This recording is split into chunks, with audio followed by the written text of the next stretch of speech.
de 17 h à 19 h sur RTCI. Avec aujourd'hui Hassan Manaï, directeur exécutif de la Fondation Tunisie pour le développement. Bienvenue au Studio 10. Merci Hatem, merci pour l'invitation.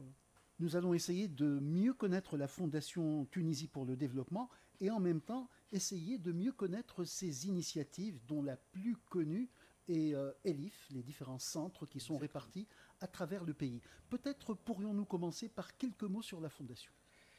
La Fondation Tunisie pour le développement a été créée en 2016, a commencé ses activités en 2017 et elle vise à accompagner le développement économique et social de la Tunisie par des actions directes, d'impact direct en fait avec les populations. Elle a choisi de travailler dans les régions de l'intérieur, là où les indicateurs économiques sont les plus faibles, disons. Historiquement, c'est pas nouveau. Historiquement, les régions de l'intérieur étaient toujours plus faibles économiquement et pour des raisons géographiques et historiques. Du coup, le choix stratégique de la Fondation, c'est de travailler dans ces régions-là et de construire essentiellement 10 centres technologiques dédiés à la jeunesse qui sont consacrés à promouvoir l'emploi et l'employabilité des jeunes Tunisiens dans ces régions-là. La Fondation compte aujourd'hui 5 centres qui travaillent, avec un petit centre, disons 5 et demi, avec un petit centre à Sfax. Ça s'inscrit dans un autre programme, le centre Edmej Sfax. Mais 5 centres ELIF, à Seliena, à Beja, au Kef, à Djerba, à Medine Djerba et Tozeur, et un centre Edmej Sfax. Et il y a 3 centres qui sont en cours de construction. Et ça va ajouter à ces 5, évidemment, Tozeur et Sidi Bouzid et Kérouan. Qu'est-ce qu'un centre ELIF ? Un centre ELIF, c'est un bâtiment hyper sophistiqué qui est construit d'une façon un peu attractive pour séduire la jeunesse à y fréquenter. Il y a une équipe permanente dans ces centres-là dont la tâche c'est de détecter des postes d'emploi dans la région et de monter des formations et de proposer ces formations aux jeunes. Et à la fin, le jeune qui passe dans le centre ELIF est quasiment sûr d'avoir un contrat après la formation.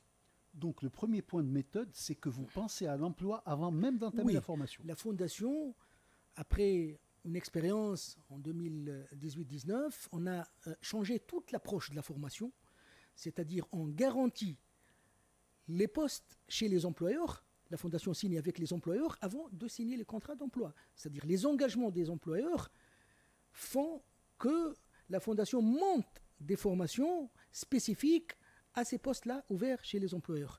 Et c'est une action qui est à double sens. En fait, on travaille avec l'employeur d'abord pour détecter les emplois s'il y en a. Après, on travaille avec eux aussi pour développer leur business et pour remédier à quelques défauts, bien à quelques difficultés, aider les employeurs à surmonter quelques difficultés sur le plan régional ou parfois sur le plan central pour garantir les postes. Après, on fait appel aux jeunes, on monte les formations, le cursus de formation, c'est du sur-mesure, c'est le travail d'un tailleur. Et on fait appel aux jeunes après pour accéder à ces formations-là et à la fin, et on négocie très bien les conditions de recrutement, de salaire, de couverture sociale, parce qu'on ne peut pas se permettre. Le président de la Fondation dit toujours qu'on n'a pas le droit à l'échec. Parce que les jeunes, aujourd'hui, ils ont des diplômes, ils n'arrivent pas. Ce que fait l'institution universitaire est énorme. Et c'est l'enseignement de base, c'est un socle scientifique, sauf qu'ils n'ont pas les qualifications nécessaires. Ces jeunes-là, ils ont des diplômes, mais ils n'ont pas les qualifications nécessaires pour accéder à un poste d'emploi. Et nous, on arrive sur ce maillon-là pour combler ce vide-là entre le diplôme et les qualifications nécessaires pour accéder à un emploi. Avec tout le travail qui est derrière ça pour accompagner même l'employeur. Tout à fait. Alors prenons un exemple, celui du centre ELIF de Beja, qui aligne 348 formations en 4 ans et à peu près 11 000 bénéficiaires. C'est des chiffres. C'est vrai, Beja, c'est le centre le plus proche de la capitale et c'est un centre qui est très actif. Vous savez, à Béja, il y a un cluster industriel qui n'est pas mal, qui n'est pas énorme, c'est pas une grande ville belge, mais qui n'est pas mal. Et nous, on travaille dans une collaboration très étroite avec les entreprises qui existent là-bas. Il y a des entreprises allemandes qui travaillent dans le câblage, dans les pièces de rechange, dans les pièces automobiles. Il y a une industrie pharmaceutique. Il y a dans les produits de bâtiments et tout. Et on travaille en collaboration très étroite avec ces industries-là pour former des spécialistes qui ont vocation à accéder à des postes ouverts dans ces entreprises. À Béja, on a fait des pilotes avant de commencer et ça a été financé par la GIZ à certains moments et ça a très bien marché. Et du coup, on travaille aujourd'hui avec Kronberg & Schubert, on travaille avec des entreprises industrielles pour leur fournir des spécialistes qui sont très bien qualifiés, qui sont disponibles sur le marché aujourd'hui et qui n'arrivent pas à décrocher ces emplois sans ce plus. Tout à fait. Et pour rester dans cet exemple de Béja, un autre chiffre est pertinent, c'est le nombre de femmes dans le nombre des participants, une majorité. La Fondation fait très attention aux problèmes de genre. Et comme vous le savez, en Tunisie, les femmes diplômées sont beaucoup plus supérieures aux hommes, malgré que nous, aujourd'hui, on travaille même sur les non-diplômés. Mais quand on a commencé avec les métiers du numérique, on a enregistré 67% des gens qui passent par Alif, c'était des femmes. Aujourd'hui, nous sommes à 55%, parce qu'on a descendu un tout petit peu, c'est-à-dire les moins diplômés. Vous savez, les femmes sont beaucoup plus diplômées que les hommes aujourd'hui, mais c'est un honneur de travailler, de servir cette cause, parce que dans les régions, reste toujours un parcours à faire pour les femmes. Et en même temps, vous avez ouvert le champ à partir des TIC vers l'agriculture et aussi l'industrie. Oui, au début, on a commencé par les métiers dans la technologie, mais on a constaté rapidement qu'il y a aussi un appel d'air dans l'industrie en général. Et dans le green tech, l'agriculture, vous savez, l'agriculture aujourd'hui est en train de se développer d'une manière exponentielle. Et le photovoltaïque, par exemple, il est en train de prendre beaucoup d'espace et de se développer d'une façon aussi accélérée. C'est pour ça qu'on s'est élargi vers toute l'industrie et tous les métiers. Et de toute façon, nous, on n'a pas un complexe par rapport à ça. Parce que nous avons la souplesse nécessaire pour monter une formation, je dirais, entre 15 jours et un mois. C'est-à-dire pour répondre à un besoin imminent qui vient de la part des industriels. Vous savez, les industriels, on n'est pas arrivé à une phase où les industriels font leur plan d'une façon stratégique avant 2-3 ans. Vous savez, ils sont noyés dans les procédures d'investissement et tout, et là, avant d'ouvrir 1 ou 2 mois, ils disent « Ah, voilà, j'ai besoin de main-d'œuvre ».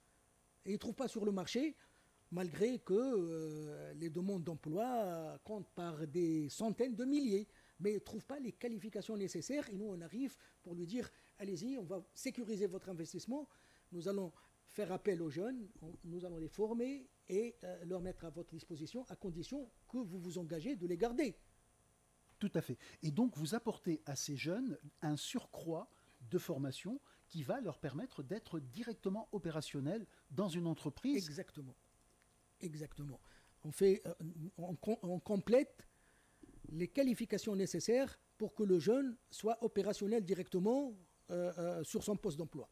Et cela dans une très belle ambiance, parce que c'est ce qu'on remarque de prime abord avec ces centres ELIF. Oui, les centres, en fait, sont conçus pour être attractifs pour les jeunes. On nous reproche parfois, ils disent c'est beaucoup de confort, mais ce n'est pas du confort. C'est des centres modernes d'abord, qui sont très bien équipés par l'informatique, par des moyens de confort, c'est-à-dire l'apprenant, quand il passe par le centre Alif, il trouve l'Internet disponible 24/24, il n'y a pas d'horaire administratif, les centres sont ouverts 24/24, il y a du personnel permanent qui est au service des jeunes qui passent par le centre Alif, il y a des activités toujours, il y a des conférences, il y a des activités culturelles, on essaye d'accompagner les jeunes, il n'y a pas seulement l'emploi, il y a aussi le savoir-vivre, le savoir-être, et il y a la culture aussi, qui est un vecteur de construction de la personnalité du jeune. Et puis, il y a ce confort. Quand il arrive, il y a la climatisation pendant l'été, il y a le chauffage pendant l'hiver, les toilettes sont propres, le bâtiment il est agréable, il y a des chaises, il y a des fauteuils, il y a des sofas, il y a une cafette. Et c'est pour que le jeune, quand il rentre dans un centre Elif, il s'approprie les lieux, parce que malheureusement, dans les régions, généralement, les bâtiments publics manquent de maintenance et tout, deviennent vétustes et c'est pas très agréable en fait à fréquenter.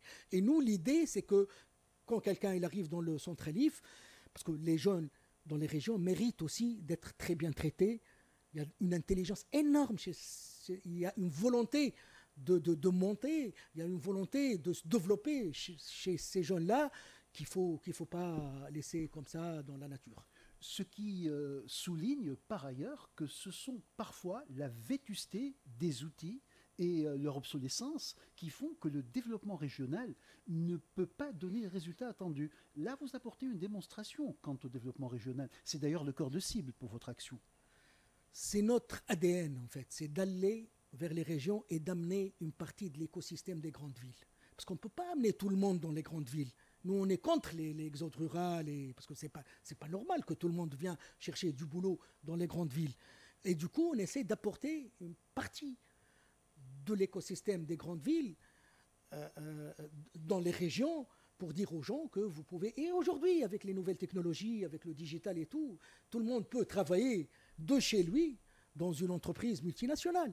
Ce qu'on fait avec beaucoup d'entreprises aujourd'hui en Europe, on forme des gens pour eux, ils restent en Tunisie, ils travaillent à distance et gagnent très bien leur vie. La preuve par le fait donc qu'on peut travailler sur les secteurs émergents de manière tout à fait moderne et contemporaine dans des régions qui sont supposées être uniquement agricoles, comme Céliena par exemple. Absolument. À Céliena, on a fait des opérations avec pas mal avec Sagemco, des sociétés, je ne veux pas nommer les sociétés pour ne pas faire de la publicité, mais on a travaillé pour des entreprises. On a formé des jeunes Tunisiens pour des entreprises tunisiennes, aussi pour des entreprises étrangères. Les jeunes ont accédé à ces postes-là. Il y a des jeunes qui se sont déplacés vers la capitale pour travailler, mais il y a d'autres qui sont restés chez eux à Célienne. Et quand les entreprises trouvent les ressources dans les régions, ils commencent à réfléchir à aller s'installer là-bas, parce que ça coûte moins cher. Ce qu'on a vécu, aujourd'hui, il y a des entreprises qui se sont allées installer à Célienne. Et on a prêté nos locaux à des entreprises pour un temps très réduit, quoi. Et après, ils se sont installés à Célienne. Même chose à Béja, même chose à Gerba. Parce que le problème des entreprises avec les régions, c'est quoi? C'est qu'ils ne trouvent pas des ressources qualifiées.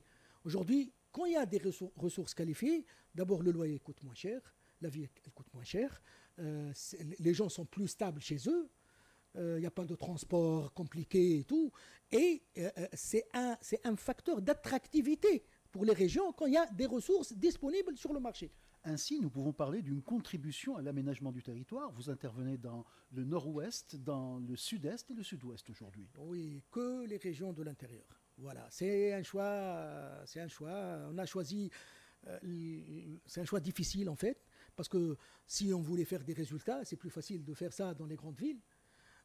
Parce que le sourcing est beaucoup plus facile, les résultats sont là, les formateurs sont disponibles sur place, parce qu'il y a les universités, il y a les centres de formation, mais nous on a choisi d'aller travailler dans les régions difficiles, parce qu'il faut aller dans ces régions-là. La Tunisie est un petit pays, nous sommes 12 millions, on ne peut pas se permettre de laisser une partie du pays comme ça, comme si c'est des secondes zones où il faut que quelqu'un aille travailler là-bas. De toute façon, nous, on a choisi d'aller là-bas. Voilà, et ça fait quasiment une dizaine d'années que ce choix a été opéré. Et aujourd'hui, on parle beaucoup de The Dot, d'un incubateur qui va apporter également un peu plus de dynamique dans tout cela.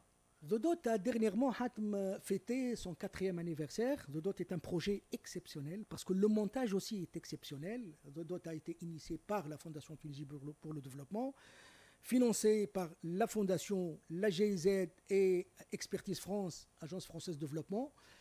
Mais ce n'est pas seulement un incubateur. The Dot est une plateforme d'innovation. En fait, c'est un incubateur, c'est un accélérateur, c'est un pôle d'accompagnement et c'est une plateforme d'innovation tout ça dans un seul lieu. On voulait rassembler tout le monde. Et encore une fois, je reviens aux paroles du président. Il dit, président de la fondation, il dit c'est le caravansérail.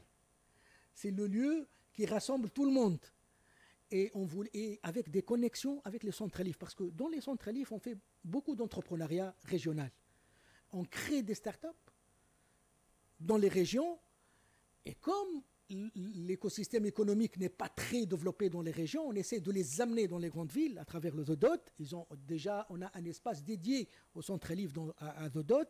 Et du coup, on fait ces passerelles entre The Dot et ce brassage entre les startups dans les grandes villes et les petits startups qui viennent des régions. Et ça réussit à merveille. Pour dire que si on trouve les synergies, si on crée des synergies, la sauce ne peut que réussir. Tout à fait, et des synergies qui tendent à se globaliser sur le territoire tunisien. Aujourd'hui, l'objectif, c'est de créer des antennes de The Dot. Le futur de The Dot, c'est de se déployer dans les régions et de créer des antennes de The Dot pour motiver, pour accélérer le concept d'entrepreneuriat. Parce que l'entrepreneuriat, c'est un vecteur essentiel pour combattre le chômage. Aujourd'hui, le travail salarial, oui, ça peut donner des résultats, mais il arrive à ses limites. Aujourd'hui, il faut compter sur l'entrepreneuriat et notre pays a un potentiel énorme. Et sur cette connexion The Dot Elif, on a enregistré des success stories. Il y a des gens qui ont levé des fonds. C'est des jeunes qui viennent des régions. C'est des jeunes qui, à la base, étaient chômeurs, qui ont été accompagnés dans les centres Elif pendant 6 mois, à partir de l'idéation jusqu'à la création juridique avec un ticket d'amorçage, c'est-à-dire avec une aide financière pour créer l'entreprise. Et là, ils arrivent à lever des fonds. Et ils arrivent à aller à l'international. On a même des petites start-up qui viennent de Béja et de Célienne, qui ont été rachetées par des Canadiens et qui travaillent aujourd'hui sur des accélérateurs à Marseille. Et c'est l'objectif, c'est le cœur, c'est l'ADN de notre travail. Nous, on est là pour ça, pour servir ces jeunes qui viennent des régions, pour leur permettre d'accomplir leurs projets et à arriver à maturation et tout, et à partir et à voler par leurs propres ailes. Et en même temps, concrétiser cette formule qui nous apprend qu'il faut penser globalement et agir localement. Absolument. Absolument. C'est-à-dire, il y a la stratégie, après le déploiement, il faut qu'il commence dans ces régions-là. Il faut qu'il commence dans le local, à partir du local, pour aller. Parce qu'on ne peut pas faire un développement avec deux vitesses.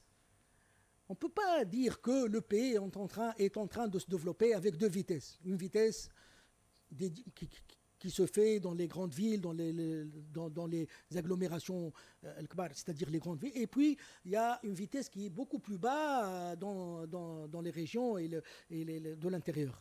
Très bien. Pour conclure, Hassan Mannaei, je rappelle à nos auditeurs que vous êtes le directeur exécutif de la Fondation Tunisie pour le développement. Pour conclure, les 3 prochains centres Elif devraient être ouverts dans d'autres régions. Il y aura l'inauguration de 2 centres dès le début de l'année 2026, je pense au mois de janvier, parce qu'ils sont presque prêts. C'est en finition. C'est le centre de Tozeur, le centre de Sidi Bouzid. Et on compte beaucoup sur ces 2 centres pour servir toute la région du sud et du centre. Vous savez, Sidi Bouzid est devenu une économie assez active. Et il y a un chômage galopant parce que c'est pas par manque les jeunes, ils sont là, ils ont des diplômes. À Sidi Bouzid, il y a plusieurs établissements universitaires, sauf que ce qui manque, c'est les qualifications nécessaires pour accéder aux emplois. Et à Kéron, après, fin 2026, il y aura un centre à Kéron. Et Kéron est en train de vivre vraiment sa révolution industrielle en ce moment. Chose que pas mal de gens ne connaissent pas aujourd'hui. Merci beaucoup Hassan Mannaei, et j'espère que nous aurons l'occasion d'avoir quelques-uns des jeunes qui sont formés dans les différents centres Elif. Avec grand plaisir. Nous sommes d'accord pour une visite ou bien pour faire une séance d'un centre Elif, carrément, de Gerba ou bien de Béja ou du Kef, avec grand plaisir. En tout cas, c'est community work plus convivialité, c'est la formule. Oui, mais il faut. Moi, je dis à mes collaborateurs, aux gens qui viennent dans les centres Alif, nous sommes très chanceux parce qu'on ne subit que la pression terrestre. Excellent. Merci beaucoup Hassan Mania et puis tous nos vœux de succès pour les centres Elif, pour la Fondation Tunisie pour le développement et pour The Dot qui est plus qu'un incubateur. Merci de nous le rappeler. Excellente journée à vous. Merci Hatem pour l'invitation. Au revoir.